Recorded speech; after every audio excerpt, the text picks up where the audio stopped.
Hello नमस्ते, बहुत बहुत स्वागत है आपका निक्कू चौधरी रिएक्शन में। मैं हूं नताशा। आज हम बात करेंगे सपना के बारे में। क्या सपना के खिलाफ साजिश हो रही है? क्या सपना के खिलाफ साजिश करने वाली अंशु है? क्या इतना चीजें होने के बाद में सपना अब अंशु को जानबूझ के टारगेट कर रही है? सब कुछ इस वीडियो में बात करेंगे, क्लियरिटी से बात करेंगे कि क्या हो रहा है। दरअसल अभी कुछ दिनों पहले सपना की एक वीडियो आई थी कि वो द रोड चैनल दे रही है अंशु को। उसके बाद में जो उससे पहले क्या चीजें हुई थी वो मैं बता देती हूँ। लोग कमेंट सेक्शन में हेट कमेंट्स ऐसे आ रहे थे कि द रोड चैनल अंशु को दे दो, तुम्हारा हक नहीं है, ये नहीं है, वो नहीं है, बहुत सारी चीजें बोली जा रही थी। उससे डिप्रेस होके सपना ने जल्दीबाजी में ये फैसला ले लिया, मैं उसको जल्दीबाजी ही कहूँगी, कि भाई ये चैनल मैं दे दूंगी अंशु को। उन्होंने अपनी सारी वीडियो डिलीट कर दी और फाइनली अंशु को कॉल किया कि मैं तुझे ये चैनल दे रही हूँ। उनकी जो भी बातें हुई उसके बाद में चैनल अंशु ने नहीं लिया, ये क्लियर कर दूं मैं। उसके बाद हुआ ये कि सपना ने उससे शायद पहले ही वीडियो डाल दी थी अपनी कि मैं अंशु को चैनल दे रही हूँ, या दे दिया, या फिर उन अंशु के फैसले से पहले सपना ने ये चीज़ें क्लियर कर दी थी। दूसरी चीज़ें, उसके बाद में अंशु की जब वीडियो आई, जब लोग कहने लगे कि तुमने सपना का चैनल क्यों लिया क्यों लिया क्यों लिया, तो अंशु की वीडियो आई और उसमें क्या मैं उन्होंने बता दिया कि भाई मैंने चैनल नहीं लिया। ये चीज़ें यहाँ पर ख़त्म हो गई। आपको बता दें कि इनके द्वारा, यानी कि स्टेपी गर्ल यानी कि सपना के द्वारा वो चैनल दे दिया गया है।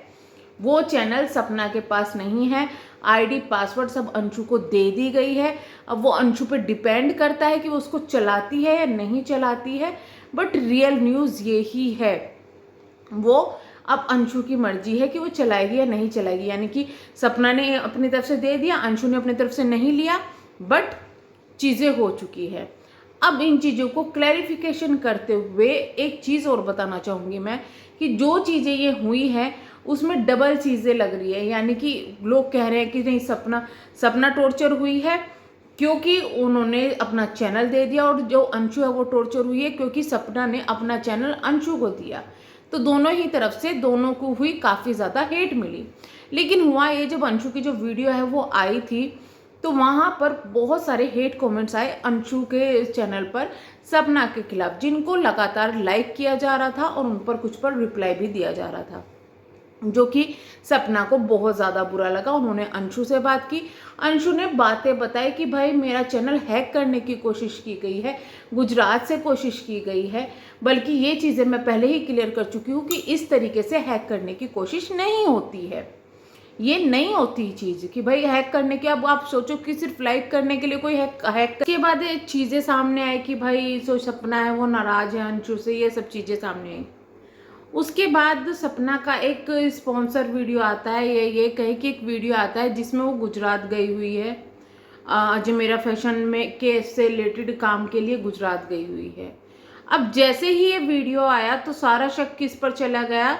सपना पर। लोग कहने लगे कि सपना ने तो बड़ा गेम खेला है, कि भाई सपना खुद गुजरात गई हुई है, उसके पास आईडी पासवर्ड तो ज़रूर होगा, उसने खोलने का ट्राई किया होगा, उसने खोला होगा खुद, ये सब चीज़ें की है।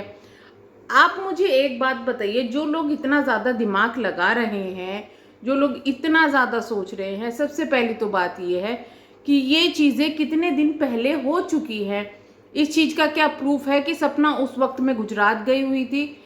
दूसरी चीज़, जिन्होंने अपना जो नाम है चैनल का वो चेंज कर दिया, तो क्या वो पासवर्ड चेंज नहीं करवाएंगे उनके घर वाले? ये बात सोचने की है ना, थोड़ा तो सोचिए ना। जिनके उनके घर वालों ने, जब राजीव जी की डेथ हुई थी उस वक्त सपना से पासवर्ड, जो अंशु से कहा था कि भाई पासवर्ड वगैरह ले ले, ये तो भाग जाएगी तीसरी शादी करके, वो पासवर्ड चेंज नहीं करेंगे। वो पासवर्ड 100% चेंज होगा। पासवर्ड तो सपना को फिलहाल पता भी नहीं होगा, तो सपना कैसे इन चीजों में शामिल हो सकती है? लेकिन शक कहाँ गया? सपना पर। अब मैं ये नहीं कहती कि ये अंशु कर रही है, पहले ही क्लियर कर दूं, क्योंकि लोगों को एक गलतफहमी हो गई है कि यहाँ पर अंशु को टारगेट किया जा रहा है सपना को बचाने के लिए, लेकिन ऐसी सच्चाई नहीं है। अंशु को टारगेट नहीं किया जा रहा है। मैं अगेन यही कहूंगी कि अंशु का जो आईडी पासवर्ड है वो किसी ऐसे इंसान के लिए है जो आपके पास में है, जो नहीं चाहता अंशु और सपना की बने, जो ये चाहता है कि ये लोग बिल्कुल पूरी तरीके से अलग हो जाए, उसकी ये सब गेम प्लानिंग हुई है। और ना ही सपना अभी इस स्टेटस में है कि वो समझ सके कि क्या चीज़ें हो रही है, और ना ही अब अंशु है। अंशु ने उस वक्त समझाने की कोशिश की, शायद अब वो भी नहीं समझना चाहती। तो दोनों इस वजह से अलग हुए हैं, ये अपनी ही गलती के, और जो प्लानिंग प्लॉटिंग जो हुई है ना, उसकी वजह से गलत हुए हैं। ना यहाँ अंशु गलत है, ना यहाँ पे सपना गलत है, लेकिन कोई तो है जिसने बीच में ये सब गेम खेला है और ये सब चीज़ें हुई है।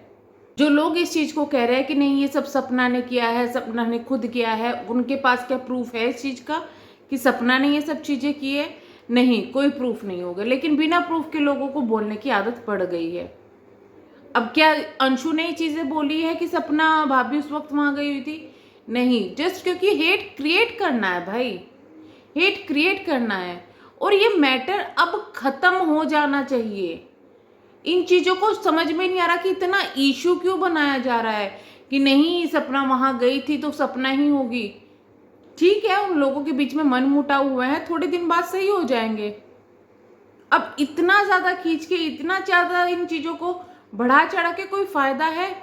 अगर सपना अपनी लाइफ में आगे बढ़ना चाहती है, चलो एक बार के लिए मान लिया कि वो नहीं रखना चाहती है अंशु से रिश्ता किसी भी रीज़न की वजह से, उसे कोई रीज़न चाहिए ही नहीं था किसी रिश्ते को तोड़ने के लिए। अगर उसको रीज़न चाहिए होता तो वो अपने बर्थडे वाले दिन इतना लंबा सफ़र तय करके वहाँ ना जाती। उसको रीज़न चाहिए ही नहीं था भाई। इन दोनों के प्यार करने का रीज़न कुछ नहीं था, इन दोनों के अलग होने का रीज़न कुछ नहीं था, कुछ भी नहीं है। ये चीज़ें सिर्फ बनाई जा रही है, और देखना टाइम के साथ सब सही हो जाएगी। लेकिन जितनी इन चीज़ों को हवा दी जाएगी, ये दोषी वो दोषी, इन लोगों की लाइफ में प्रॉब्लम क्रिएट होगी। अंशु भी छोटी है, बच्ची है, समझदार काफ़ी है, बट वो बच्ची है। उसको टॉर्चर किया जाए, तुमने सपना के साथ ये कर दिया वो कर दिया, क्योंकि लोग उसको बोल रहे द रोड चैनल दे दो। अरे भाई, द रोड चैनल सपना ने उसको दिया है पर उसने नहीं लिया। दूसरी तरफ सपना को टॉर्चर किया जा रहा है, तूने तो खुद ये चीज़ें करी है गुजरात जाके, तू उसको ब्लेम कर रही है। क्या आपके पास सबूत है? तो लोगों को बस ब्लेम करना है, खींचना है चीज़ों को। ऐसा भी नहीं होना चाहिए भाई, इतने भी अंधे मत बनो कि बिल्कुल ही सोचना बंद कर दो, बिल्कुल ही देखना बंद कर दो। ना तो इतने अंधभक्तों की नफरत करो, ना इतने अंधभक्तों के प्यार करो। मैं फ़िलहाल यही कहना चाहूँगी कि भाई ये जो चीज़ें चल रही हैं कि अंशु अंशु अंशु को लेकर टॉर्चर किया जा रहा है, अब वो बंद करो। वो चैप्टर बंद हो चुका है। जैसे जो सास ससुर वाला चैप्टर था वो क्लोज हो चुका है, वैसे ही ये वाला चैप्टर भी अब क्लोज हो जाना चाहिए। उनकी लाइफ है, उनको देखना है आगे कि उनको साथ रहना है या नहीं रहना। प्लीज़ ऐसा ना करे, इतना टॉर्चर ना करे, ना तो अंशु को ना ही सपना को। और अच्छा होगा कि पॉजिटिव चीज़ें आ रही है उन पर ध्यान दें तो ज़्यादा अच्छा होगा। तो चलिए हम करते हैं वीडियो को एंड, मिलेंगे हम नेक्स्ट वीडियो में। तब तक के लिए bye bye, thank you so much.